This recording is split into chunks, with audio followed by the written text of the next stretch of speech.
Welcome dear रॉकर्ट्स, कैसे हैं आप सभी। आज हम पता है आपके लिए चुनकर लेकर आए हैं एक ऐसी सुपर साइंस फिक्शन थ्रिलर जिसको देखकर आप बिलीव नहीं कर पाएंगे कि ये 1985 में बनी थी। ये साईफाई जॉनर की एक कल्ट मूवी मानी जाती है। मूवी का नाम है द क्वाइट अर्थ। ये आपको ना बहुत ही इंटरेस्टिंग लगेगी और हमें पता है कि आप इसे एंड तक तो जरूर देखेंगे और लाइक एंड शेयर भी करेंगे। तो चलिए, मूवी की शुरुआत होती है न्यूजीलैंड में। सूरज निकल रहा है। अचानक सूरज की रोशनी जैसे कम हो जाती है और पृथ्वी पर लाल कलर की लाइट फ्लैश होती है। कुछ ही सेकंड्स के बाद सब कुछ नॉर्मल हो जाता है और सूर्योदय होता है। अचानक एक आदमी की नींद खुलती है। यही अपनी मूवी का हीरो है जिसका नाम है जैक। ये बहुत ही कंफ्यूज लगता है, पता नहीं क्यों। क्लॉक पर तो सुबह 6:12 बज रहे होते हैं। वो उठकर रेडियो ऑन करता है लेकिन उस पर कोई रिस्पॉन्ड नहीं करता। लगता है खराब हो गया है। ये सोचकर वो कुछ लोगों को फोन करता है लेकिन एक भी कॉल नहीं जाता। एंड उसको अब अजीब लगता है कि ये कैसे हो सकता है, लेकिन फिर भी वो नहा धोकर अपने ऑफिस के लिए निकलता है। अब रास्ते में वो पेट्रोल भरने के लिए रुकता है लेकिन कैश काउंटर पर कोई नहीं होता। वो इधर उधर यहाँ वहाँ ढूंढता है कि कोई होगा। तभी वहाँ के किचन के अंदर से धुआं निकल रहा होता है। जैक अंदर जाता है तो वहाँ पर एक केटल में कोई पानी रखकर न जाने कहाँ चला गया था। वो उबल उबल कर धुआं बन रहा होता है। जैक उसको ऑफ करके वहाँ से चुपचाप निकल जाता है। वो हर तरफ ढूंढता है लेकिन नाम के लिए भी कोई इंसान वहाँ पर नहीं होता। दोस्तों,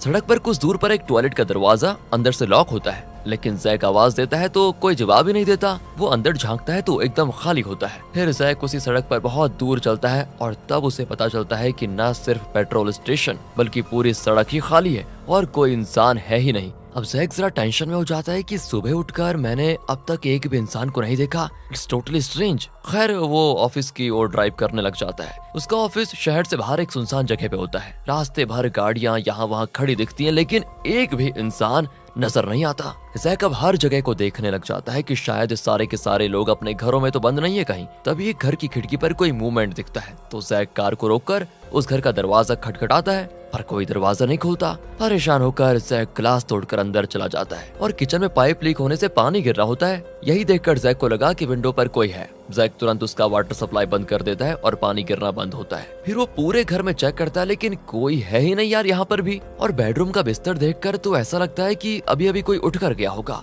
और तो और बेड पर सुबह का नाश्ता भी लगा होता है। ये देखकर तो जैक समझ जाता है कि इस बेड पर कोई बुजुर्ग सोए होंगे और इसीलिए बेड पर ही उन्हें खाना दिया गया होगा, राइट। पर न जाने क्यों जैक को लगता है कोई इस बेड पर लेटा हुआ था और अचानक हवा में गायब हो गया। तो मतलब इस तरह की उसे कंफ्यूजन होती है। एंड इसी कंफ्यूजन में जैक उस घर से निकलकर अपने रास्ते जाने लगता है लेकिन वो इसी बारे में सोचते हुए गाड़ी तेज चला रहा होता है क्योंकि सड़क पर और कोई गाड़ी तो है नहीं। अचानक सड़क के बीचों बीच एक बड़ा गैस टैंकर खड़ा दिखता है जिसे जैक उसे बहुत लेट नोटिस करता है और उससे क्रैश होने वाला होता है। पर तभी उसके साइड पर एक छोटे से गैप से निकलकर उस तरफ वो पहुंच जाता है। मतलब बेचारा बाल बाल बचता है वरना तो एक्सीडेंट हो जाता। अब जैक उस ट्रक में वॉकी टॉकी को देखता है जिसके जरिए वो किसी से कम्युनिकेट करने की कोशिश करता है लेकिन उसका कोई रिप्लाई नहीं मिलता उसे। आखिर वो उस शहर में पहुंच जाता है लेकिन वहाँ पर भी उसे एक भी इंसान नहीं दिखता। और अब जैक घबरा जाता है कि सबको हो क्या गया या फिर कहीं मैं पागल तो नहीं हो गया। ऐसा मतलब क्या हो सकता है कि इस तरह सबके सब इस तरह गायब हो गए। जैक एक पहाड़ पर चढ़कर वहाँ से सिटी को देखता है तो कुछ दूर पर ना एक जगह थोड़ा धुआं निकल रहा होता है। शायद वहाँ पर कोई इंसान होगा।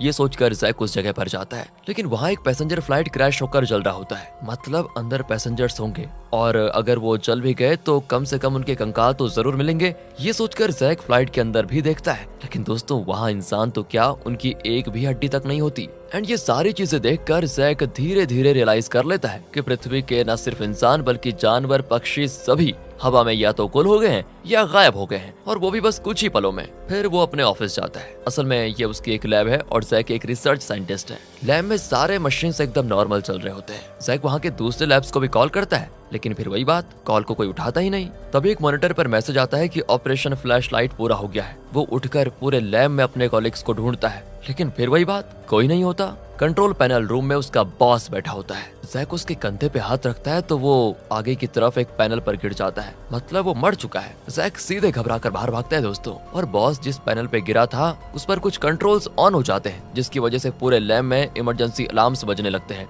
और सारे दरवाजे खुद ब खुद बंद होते हैं। इस तरह जैक अंदर ही फंस जाता है। अब बाहर निकलने के लिए जैक मेन डोर के पास कुछ गैस बॉम्ब्स को सेट करता है जो कि उसी लैब्स में थे। फिर वो अंदर आकर एक रिकॉर्डर पर कहने लगता है, आज जुलाई 5 है और मेरा नाम जैक। हमारा ऑपरेशन फ्लैशलाइट फेल हो गया और इसी वजह से दुनिया के सारे लोग गायब हो गए हैं और मैं अकेला जिंदा बचा हूँ। फिर रिकॉर्डिंग को टेबल पर छोड़कर वो बॉम्ब को ब्लास्ट करवा देता है। दरवाजा टूटकर बिखरता है और जैक जान बचाकर वहाँ से तुरंत भागता है। फिर वो रेडियो स्टेशन जाकर एक ब्रॉडकास्ट करता है कि मेरा नाम जैक है और मैं इस एड्रेस पे रहता हूँ। अगर कोई और जिंदा है तो मुझे इस नंबर पे प्लीज कांटेक्ट करें या मेरे एड्रेस पर आ जाएं। साथ ही साथ दोस्तों वो पूरी सिटी में जगह जगह पर पोस्टर्स भी लिखता है और अपना नंबर उस पर लिख देता है ताकि जो भी इसको देखे वो जैक को कांटेक्ट करे। इसके अलावा वो एक पुलिस कार को लेकर गली गली राउंड्स करता है कि कोई जिंदा है तो प्लीज मुझे कांटेक्ट करो। और इस तरह ये सब कुछ करते करते कई दिन बीत जाते हैं, लेकिन एक भी इंसान जैक को कांटेक्ट नहीं करता। जैक हर रोज इंसानों को ढूंढ ढूंढ कर फ्रस्ट्रेट हो चुका था और अब उसे यकीन हो चुका था कि इस दुनिया में वो अकेला है और कोई इंसान तो छोड़ो पशु पक्षी भी जिंदा नहीं बचे।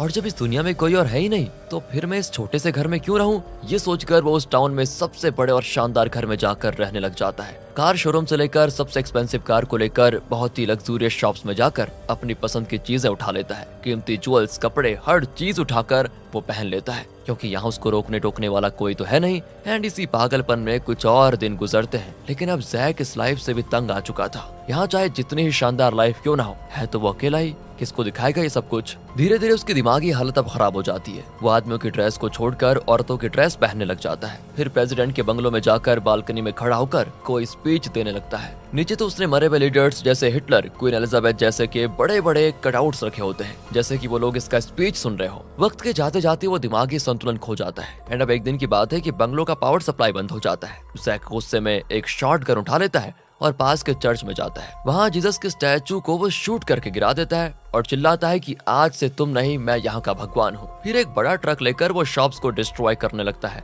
और तभी एक बेबी ट्रॉली ट्रक के नीचे आ जाता है। जैक भी घबरा कर नीचे उतर आता है कि कहीं मैंने बच्चे को ट्रक से ठोक तो नहीं दिया, लेकिन उसमें कोई बच्चा नहीं होता। तब जैक को चैन आता है, लेकिन कहाँ यार, वो इस तरह अकेला रहकर ना बिल्कुल तंग आ चुका था और खुद को शूट करने की सोचता है। लेकिन न जाने उसे क्यों ऐसा एहसास होता है कि ये मैं क्या पागलपन में कर रहा हूँ। मतलब उसको समझ में आ जाता है कि ऐसा नहीं करना चाहिए। सोचता है कि अकेला होकर भी तो मैं बढ़िया जी सकता हूँ। ये सोचकर वो समुद्र में नहाता है और घर लौट आता है जैसे कि उसका नया जन्म हुआ हो। कुछ दिन तो सब कुछ बहुत बढ़िया चलता है। एंड एक दिन जब वो घर आता है ना तो घर के अंदर कोई आवाज आती है। एक यंग लड़की गन तान कर बाहर आती है। उसको देखकर जैक गुस्सा नहीं बल्कि उसको गले लगा लेता है, क्योंकि इतने दिन के बाद दूसरे इंसान को देखकर उसके खुशी का ठिकाना नहीं था दोस्तों। एंड वो लड़की भी जैक को देखकर उतनी ही खुश होती है। तब वो अपना नाम जॉनी बताती है और कहती है, एक दिन अचानक सब लोग गायब हो गए, मेरा बॉयफ्रेंड भी। तब से मैं अकेली रह रही हूँ, लेकिन आपके पोस्टर्स को देखकर ही मैं यहाँ पर आई हूँ। जैक कहता है, मेरे साथ भी कुछ ऐसा ही हुआ है। एक सुबह मैं उठा तो सब लोग गायब थे,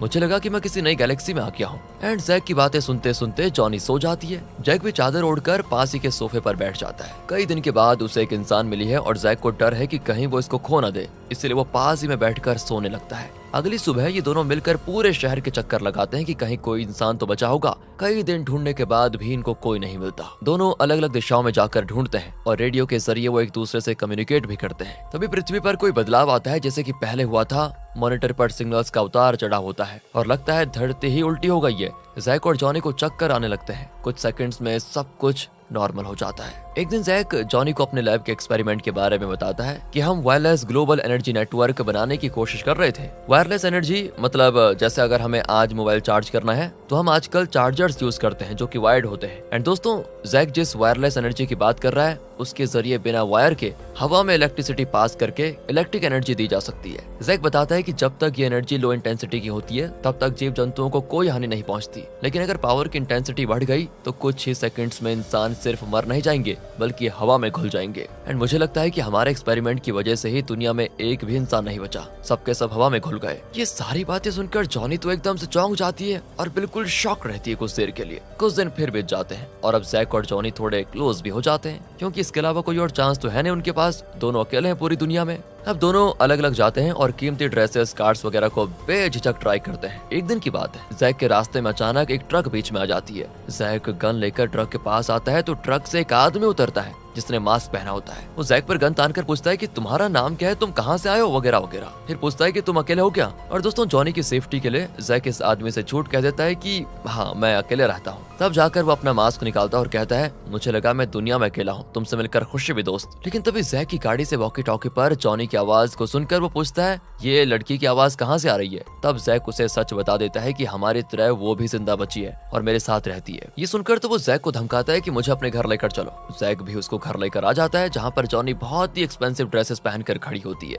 पर वो उस आदमी के हाथ में गन देखकर बहुत डर जाती है। लेकिन वो इन दोनों को गले लगा लेता है कि अच्छा हुआ मैं अकेला नहीं हूँ, अब तुम दोनों मेरे साथ बात हो। वैसे मेरा नाम एपी है। तीनों दोस्तों बड़े खुश रहते हैं और रोज नई गाड़ी में घूमने लगते हैं। कुछ दिन के बाद तीनों एक जगह पर कैंप फायर सेट करके बैठे होते हैं। तब एपी बताता है कि मेरे और मेरे दोस्त के बीच लड़ाई हुई थी और उसने मुझे इतना मारा कि मैं लगभग मर चुका था। मुझे लगा कि मैं मर गया हूँ, लेकिन फिर मुझे होश आया तो मेरे आसपास कोई इंसान नहीं था। लेकिन बाद में पता चला कि सब एकदम गायब हो गए हैं और मैं दुनिया में बस अकेला बचा हूँ। तब जॉनी कहती है कि उस दिन ना मैं बाथरूम में अपना हेयर ड्रायर यूज कर रही थी। अचानक उससे मुझे शॉक लगा और मैंने सोचा मैं मर गई हूँ, लेकिन जब मुझे होश आया तो सारे इंसान गायब हो चुके थे। जैक का भी इसी तरह का एक्सपीरियंस हुआ था दोस्तों। असल में जैक उस दिन लैब में किए गए एक्सपेरिमेंट के खिलाफ था क्योंकि वो खतरनाक हो सकता था, पर उसका बॉस उसकी बात मानने को तैयार नहीं था। तंग आकर जैक ने उस रात खुदकुशी करने के इरादे से कोई नींद की गोलियां खा ली थी, लेकिन सुबह हुई तो पता चला कि वो मरा नहीं है। तीनों इस बात को समझ जाते हैं कि जब पृथ्वी पर वो लाल रोशनी पड़ी थी तो कुछ बदलाव आया था और उस समय ये तीनों ही मौत के बहुत करीब थे। शायद इसी वजह से ये तीनों बच गए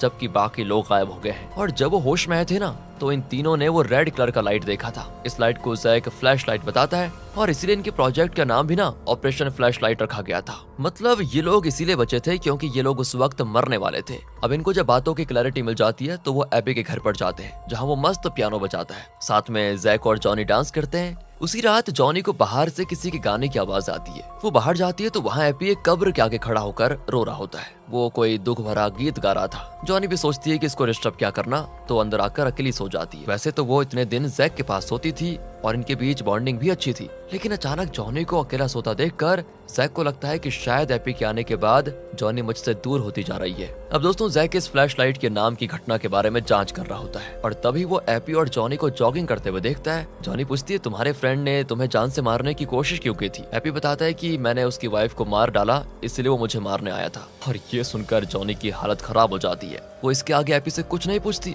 बिल्कुल चुप। और जब वो घर आते हैं तो जैक पूछता है तुम रो क्यों रही हो, पर वो जवाब नहीं देती। जैक एपी से पूछता है कि तुमने जॉनी को ऐसा क्या कह दिया कि ये रो रही है? एपी कहते हैं मैंने तो कुछ भी नहीं कहा उसको। एंड फिर दोस्तों जैक उससे गुस्से में लड़ने लगता है और अपनी कार लेकर चला जाता है। एपी को भी गुस्सा आता है कि जैक ने उस पर हाथ उठाने की हिम्मत कैसे की। वो भी एक गाड़ी में जैक को चेज करने लगता है। अब इन दोनों को जाते देखकर जॉनी भी एक कार में उनका पीछा करती है। एपी जैक की गाड़ी से टकराता है और जैक गड्ढे में गिर जाता है, लेकिन शुक्र है उसे कुछ नहीं होता। इनकी लड़ाई तो दोबारा शुरू हो जाती है। तो जॉनी उन पर गन तान देती है और धमकाती है कि लड़ाई नहीं रोकोगे तो दोनों को शूट कर दूंगी। उसके बाद वो लड़ना बंद करते हैं और तब जैक रिवील करता है कि जिस फ्लैशलाइट की वजह से सारे लोग गायब हुए थे वो फिर से होने वाला है। अगर ऐसा हुआ तो हम तीनों भी गायब हो जाएंगे। उस फ्लैशलाइट को रोकने के लिए इन्हें कुछ करना होगा, इसलिए तीनों जैक के लैब की ओर निकलते हैं। लैब में जैक देखता है कि कल सुबह 6 बजे फिर से फ्लैशलाइट होने वाला है और तब ये तीनों भी गायब हो जाएंगे। तो ये सोचते हैं कि हमें कैसे भी करके उस फ्लैशलाइट को रोकना होगा, लेकिन तभी वो लाल रोशनी दिखती है और तीनों को अजीब इल्यूजन्स आने लग जाते हैं। एपी को तो लगता है कि दुनिया उल्टी हो गई है और वो उल्टा चल रहा है। कुछ सेकंड्स में सब कुछ नॉर्मल हो जाता है। असल में इस तरह इनके साथ पहले भी हो चुका है दोस्तों। सब कुछ नॉर्मल हो जाने की खुशी में जॉनी और एपी एक दूसरे के गले लग जाते हैं,